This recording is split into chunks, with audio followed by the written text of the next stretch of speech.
Since the start of the Trump administration, that is, Trump 1, I've been looking for an answer about how to communicate with Trump supporters. How do you communicate facts? How do you get them to accept facts?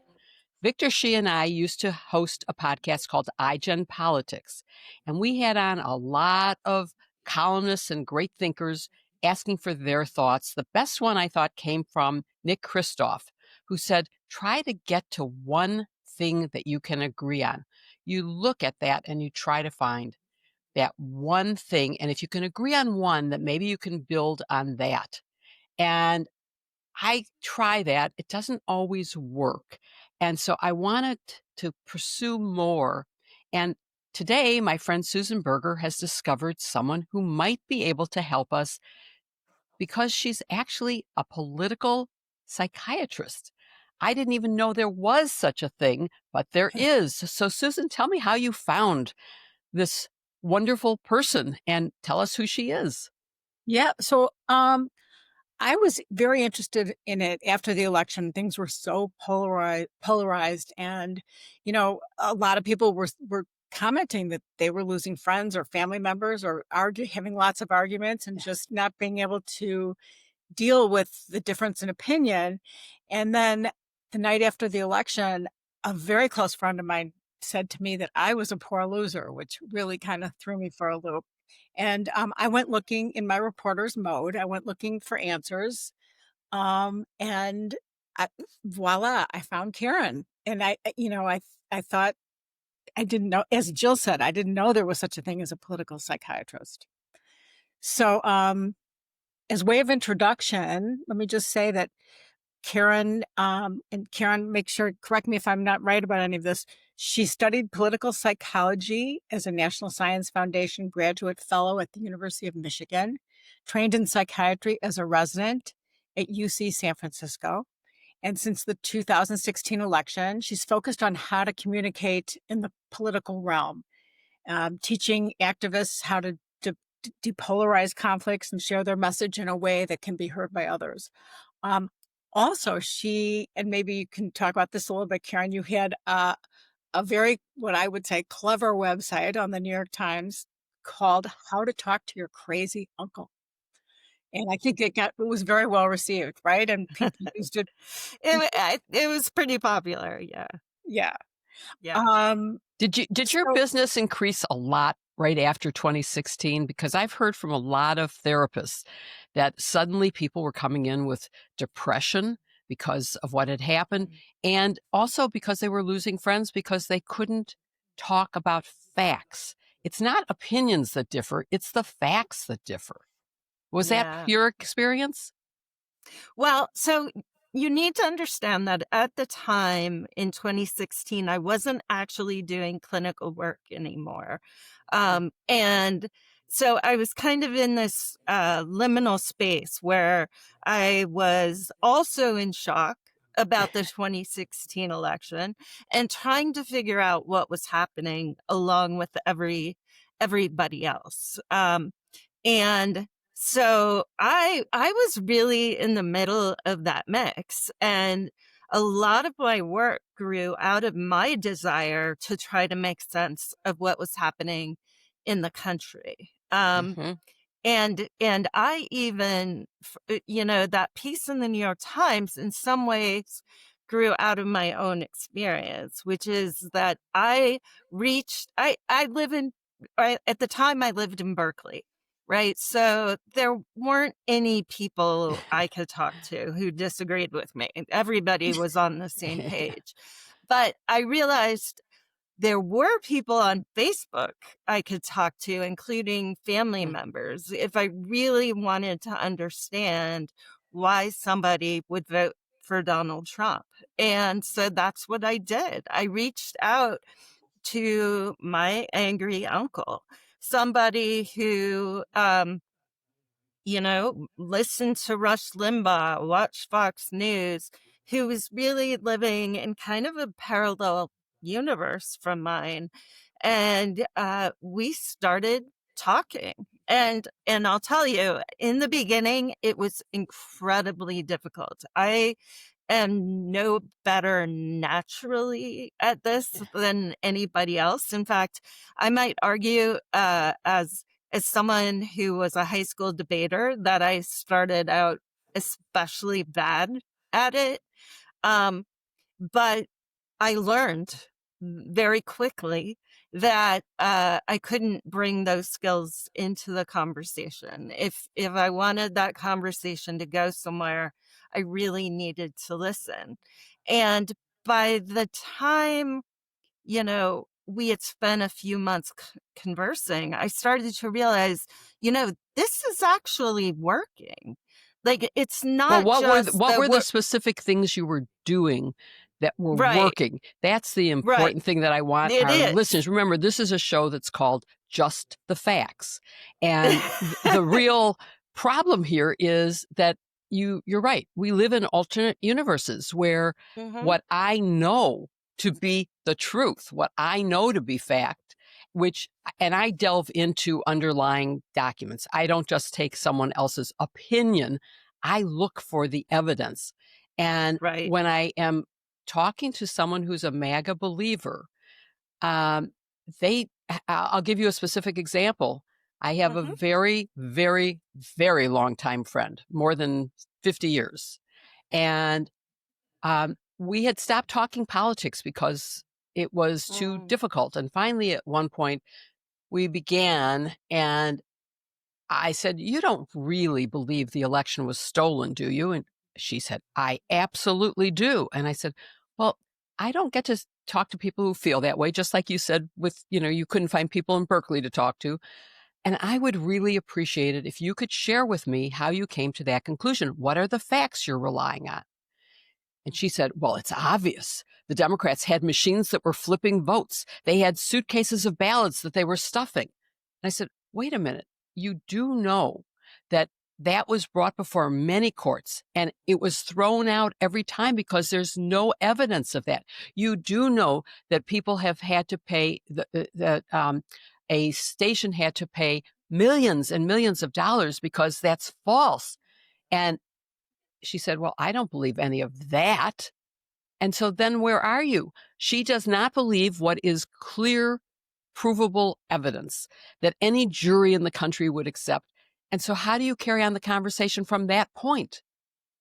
Right. And also, let me just add one thing. I mean, in our world of social media, everything is amplified.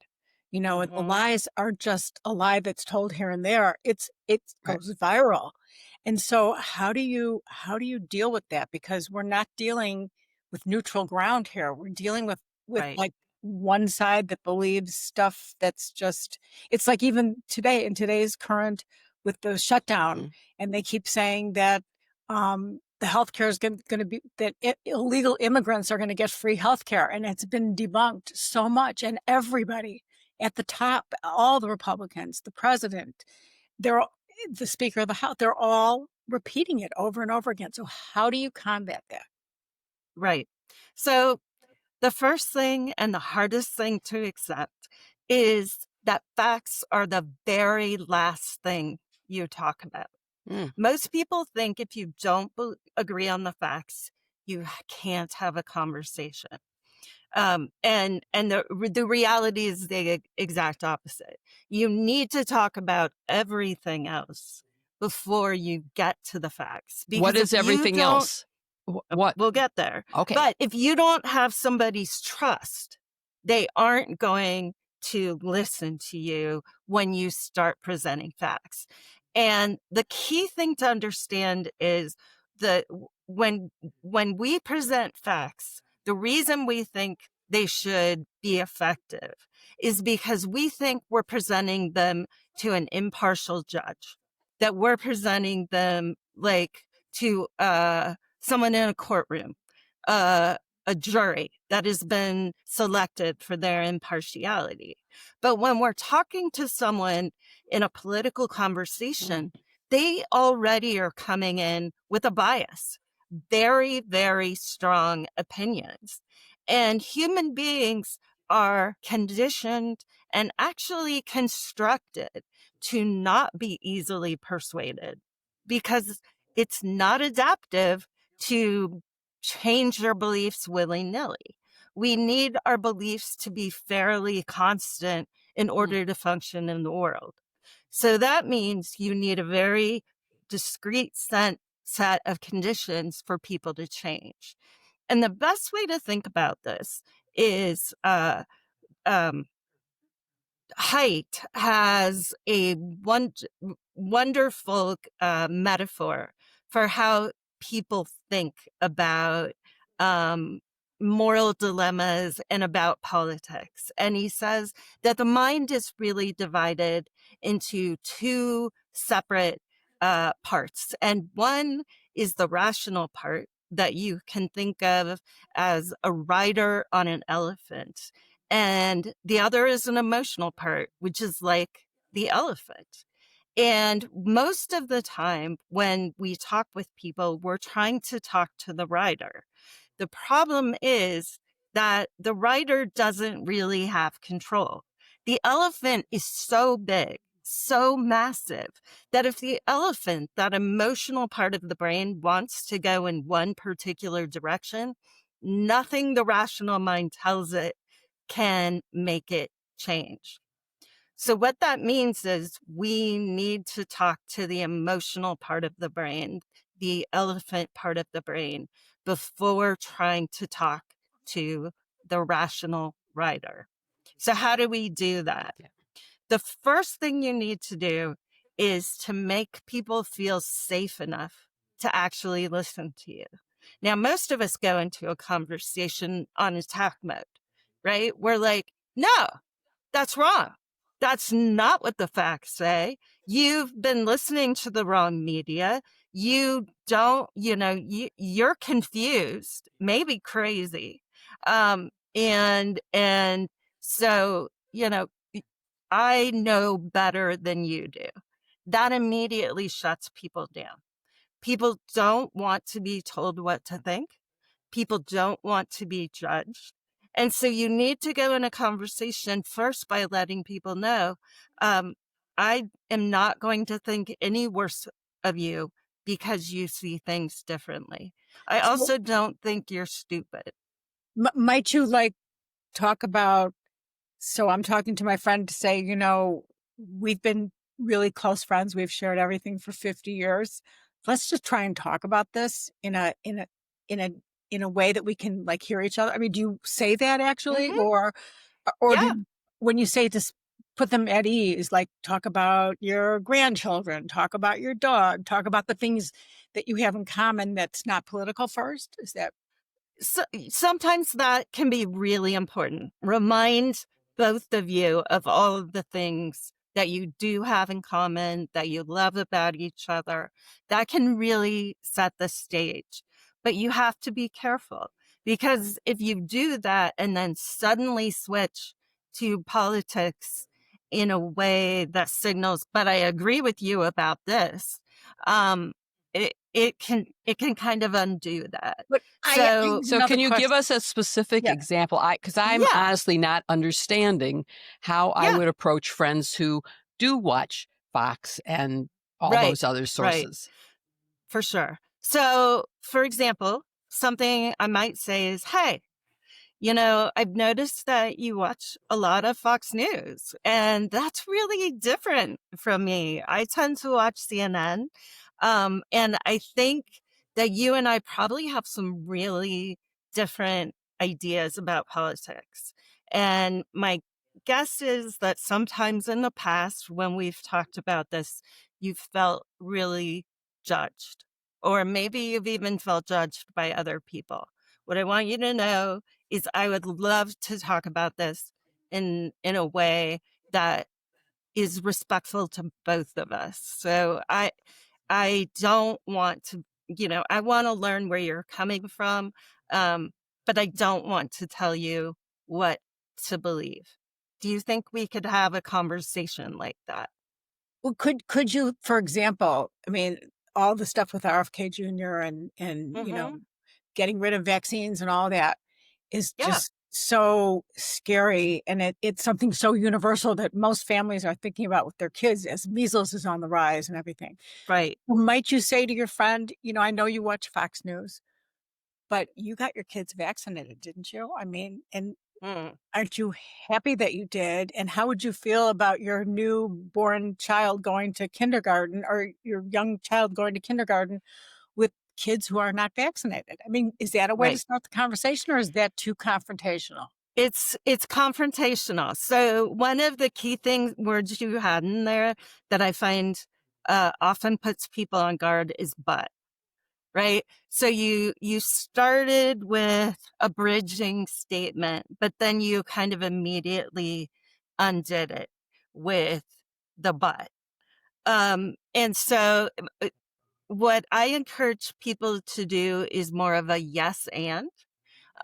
So, you know, one of the things I'm noticing is that there seems to be a certain tension for you. Like on the one hand, you seem to really like Fox News, but on the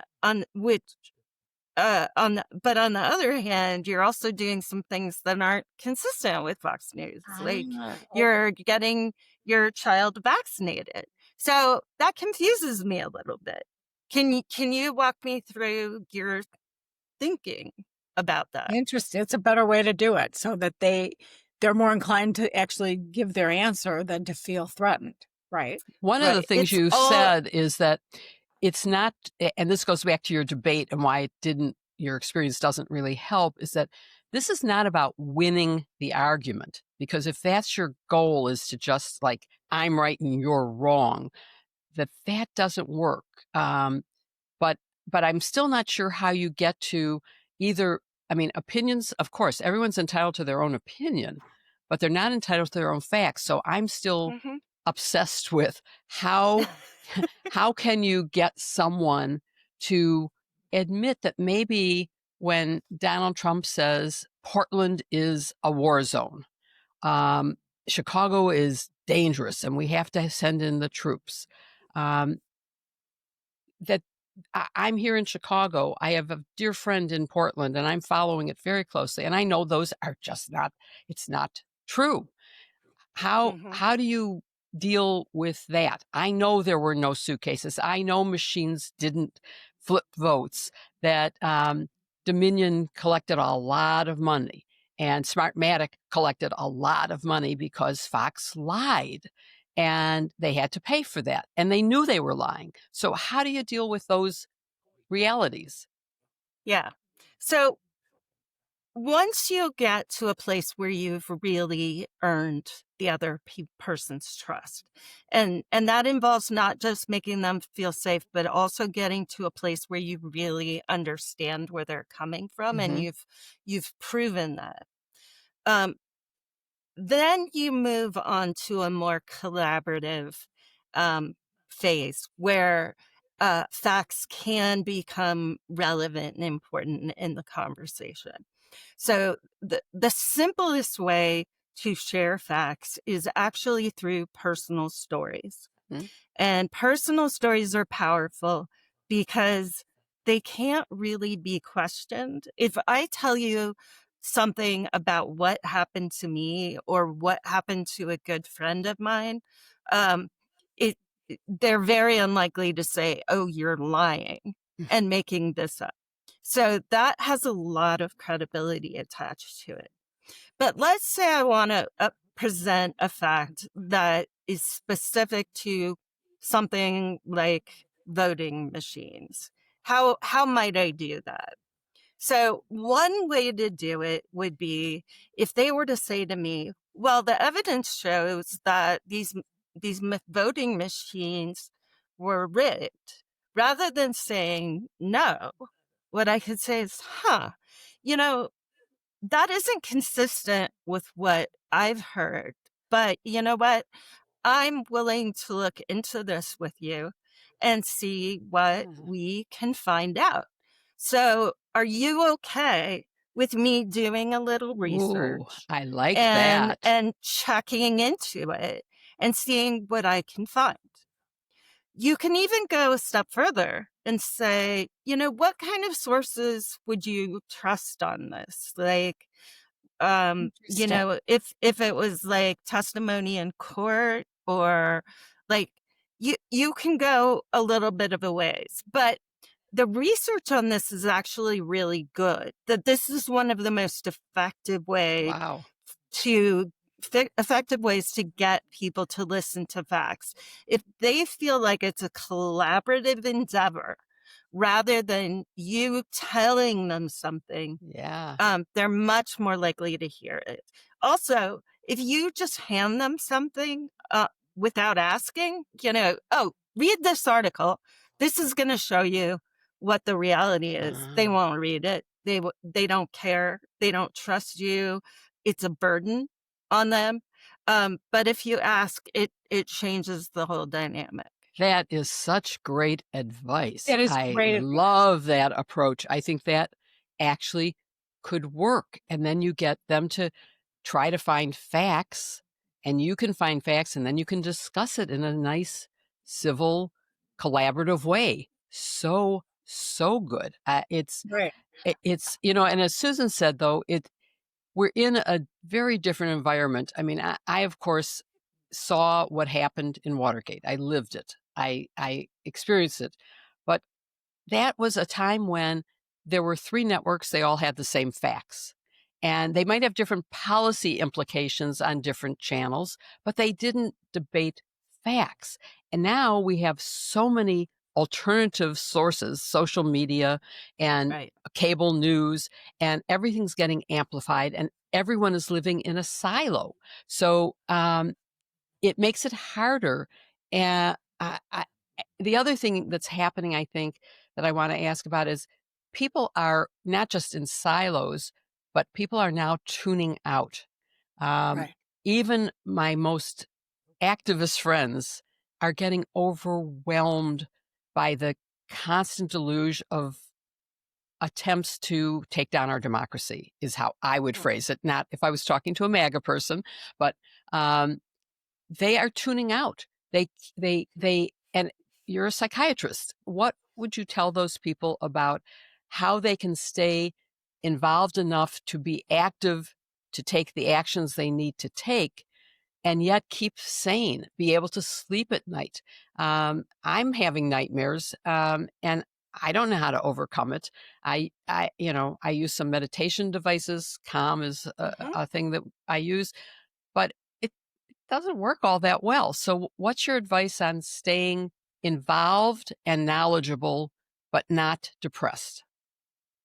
Yeah. There are a couple of really important things around this, and I talk to people about this all the time.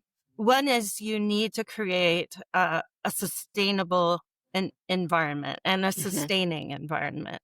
So a lot of people are flooded by media that is overwhelmingly negative.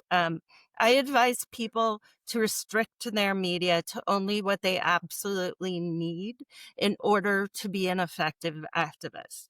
So, for example, you don't need to read every horrible thing that Trump has done. You don't need to be up to date on uh, every terrible action he takes, because at this point, we know what he's doing is awful, and the marginal benefit of each piece of information isn't all that useful. So keep informed at the bare minimum you need to do your work, so you don't get drained.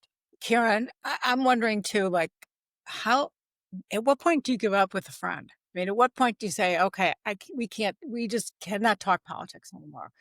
And yet, this person is intelligent and, your views are just so different that it's really hard to be in the same room. At what point Mm, do you like throw up your hand? You must know as a therapist, particularly with girlfriends when they often break up over the years and it can be as devastating as a divorce. And yeah. but now add the politics to it. Is this like much worse? So so there are actually two kinds of relationships that are problematic right now. One is the friend who agrees with you on politics, but is in a constant state of stress, right? So emotions are contagious. And if every time you're with this person, they're kind of flooding you with their stress about politics, that can be problematic. Right. You need somebody who has their own emotions under control and isn't draining you, um, and is forward oriented, right? So there are people who you spend time with who are constantly talking about everything that's horrible, but aren't in a mode of thinking about solutions or taking actions around solutions. And in those cases, sometimes you do need to cut back. Right. I mean, The other, I know people who have said flat out, I can't talk about this anymore for my own mental health. yeah, Well, we're going to leave yeah, our conversations to grandchildren and puppies and right, cooking and, movies. right, Right. right. Um, uh, and let's come back to that in a minute, because I also want to say something about the people who, um, the people who are very MAGA and who you find to be just incredibly difficult to have in your life. And what it's important to I'm very much not in favor of cutting those people out, if you possibly can avoid it, because you may very well be their last connection to reality. And once you Right. sever that connection, it's not only that they stay where they are, but they're more likely to drift further right. And that's a problem. So you're their chance to come back. That said, do you have an obligation to be with them all the time? Absolutely not. You can set really firm boundaries around your conversations so that um, you're there, you're having the conversations you feel like you can tolerate, and you're planting seeds. But you're not the only person in this person's life who's hopefully working toward this goal. Can I ask you a question about something you said that I've been mulling in my mind and I'm a little troubled by, which is this, sometimes you have to really tune out and just shut out. And the thing that I worry about is I'm seeing, obviously, because it is my job to stay informed, I can't tune out. But I feel that the flood of daily bad news, let's call it that, or of bad actions is overwhelming to everybody, not just to me, but to anyone who listens to even a fraction of it. But if you tune out, you become numb and you accept it as, well, that's just the way it is. And there's nothing I can do about it. And if you know any history, um, Scary. that's what happened in Yeah. Germany is, it Right. was one little thing at a time. It wasn't that Hitler came in and just changed everything overnight, although 8 months, which is all we've had so far, Pretty is fast. pretty fast. Probably faster than anything Hitler did. And I think we have to know what's going on so that we can, um, let me divert a little, because one piece of advice that I heard that was really good is you don't have to know everything about everything. Learn one thing really well so that you can really take on and argue very effectively on that one thing. If immigration is your thing, you should see the pictures of helicopters overhead and troopers rappelling out of helicopters. I'm sorry, I'm going to criticize the media here because I haven't seen photographs of all the destroyed apartments. And I haven't seen photographs of all the people zip tied and the children crying in the middle of the night. I want to see those pictures because that's how you really know what happened. But I think it's important, whether it's on one topic or 5 topics or however many, you can digest and feel like you can make the argument for why it's hurting America to have tariffs, why it's hurting America to have the National Guard violating posse comitatus and taking law enforcement activity. So I don't want people tuning out. I want them to No. at least take on one or two subjects so that they can take action and be involved. And even if it's only participating on October 18th, you know, first of all, it's very life affirming to be surrounded by people who feel the way you do. And second of all, it is the best way to send a huge message is to have twice as many people as were at the last march, is to have people who are saying, I'm not taking this. And obviously, I'm hoping Republicans and independents will join because it's what it's going to take to stop our slide into dictatorship. So I just want to challenge you on the idea of tuning Yeah. out. Yeah. No, to be absolutely clear, when I say be careful about how much media you're taking in, it doesn't mean stop taking in media. It Okay. just means don't take in so much that you're going to burn out, Yeah. or worse, that it's going to possibly worse, that it's going to take away time from actual activism. I know a lot of people who are totally up on what's happening, who spend hours upon hours a day, who watching MSNBC News and read every newspaper, but aren't actually doing anything. So they're in a constant state of agitation and stress and fear, but they're paralyzed by the incoming information. Okay. So- That so makes here's- sense. Instead, limit what you're Yeah. taking in so that you can be effective. Yeah. Before Before we wrap Oh, up, go ahead. do you have like one like piece of advice for most, like a good place to get started with a friend that's had this problem? Like, is there an icebreaker? Is there like a certain what do you recommend? And I know we should probably point people to your website too. Sure. Just to be clear, a good place to start with someone who disagrees with you, or a good place to start with someone who's kind of checked out? Either or, yeah, both. Both. We're all dealing with both. We're all dealing with both, I think. Yeah.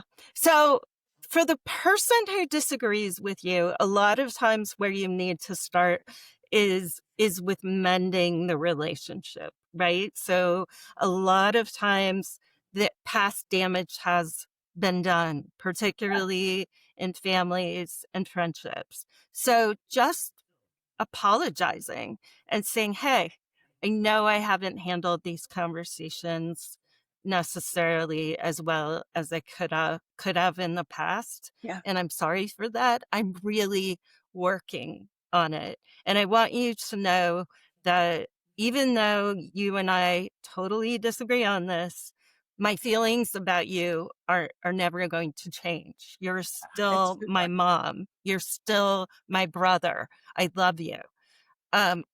And use that as the jumping off point. It's good. Because you can't just leap over that trauma and try to then go into a persuasive conversation. It's not going to work. What about the people who have tuned out? My husband, for example, just cannot tolerate it. And I sometimes really want to vent and I want to talk to him. And he's like, don't talk to me. So is there hope for that? Yeah. I think the first place to start is actually with empathy. Because what stops us first is our frustration, right? We're like, how can you not be doing something about this? How can you not be like as agitated as I am? And he is as agitated as I am. Well, but that's where he's like, yeah.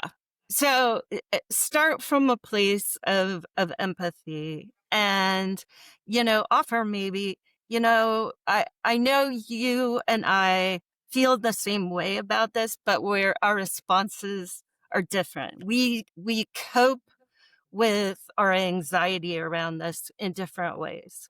Oh, And my way is to take action, and your way is to kind of withdraw a little bit. Um, can you tell me a little bit more about what you're feeling and going through so that I can understand it a little better? And once you do that, he's going to hear that you can actually relate to what he's going through, and it's going to create space for both of you to maybe collaborate okay. on a way to move forward. So instead of it being like you have your form of activism, he has his, maybe there's something the two of you can do together that is more productive for both of you. And one of the things that's really interesting in the research on political activism is that people who kind of check out um, often want to get involved or would get involved if they it's almost like they have an activation energy barrier. They need help getting over it, and what they need are other people, not to like Right. berate them and say you need to do this or drag them, but to collaborate with them. So, what do you think would be a comfortable form of involvement for you? And maybe we could do that together. Well, I want to clarify. He is very involved and active. It's just that he doesn't want to listen to the news in the depth Mm, that I want to listen to the news. And when Right. I'm reading something, I go, "Oh my God, you won't believe!" And he says, "I don't want to know. I don't want to know." It's just, and he reads um, two newspapers every day, and so he does get the headlines. It's just hmm it's the 24-hour news cycle that he doesn't want to engage in, and I right. get that. I mean, I really do get that. I don't have any friends who are not up on the facts, in and usually in the same way that I am, which is 24-hour news cycle. Um, Yeah. those are because the people that I would be friends with, of course, share those views, hmm with a few exceptions of people who are MAGA people who I try to focus on the things we share in common, our outside interests other than politics, because, um, I- but I'm going to try your suggestion of Yeah. collaboration, and I really I think that would work because my friends are smart, and if we can present to each other information and work to come to an understanding, I think that that will work. I really do. So I that's Yeah. great advice. I value that. Um, and, we all have to check out snoops occasionally because we'll read something that we accept as absolutely true. I mean, the thing that's been going around now, the NFL is going to do a memorial during the Super Bowl for Charlie Kirk. I don't think that that's actually true. But if you I look at haven't social heard media, that. it's all over social media, Really. but if you try to verify it, and I just wrote to a friend who, does sexual assault training for the NFL, and she doesn't know that that's happening, and so Yes. I'm not No, sure it's Snopes.com is great. It's a great way to yeah, verify if it's for real or not. yeah. Yeah. So, I We mean, make mistakes on the left too. oh, Absolutely. of course, absolutely. I mean, the left has been outraged about why would you honor this person, and it does seem completely weird. It just doesn't seem in keeping with the Super Bowl. Um, but Right. it also turns out that despite it being all over social media, and we've all fallen for this, where you'll read something and you'll go, "Oh, this is so good," and then you have to step back and say, "It's too good to be true. Better check it out." And almost every time I get that feeling, I learned that it is absolutely not true, that it just isn't true. Mm. So I think, again, I think facts really matter, but you've shown us the way to communicate so that the other side will listen and maybe even hear, because it's not enough to listen. You have to actually hear what the other side is saying.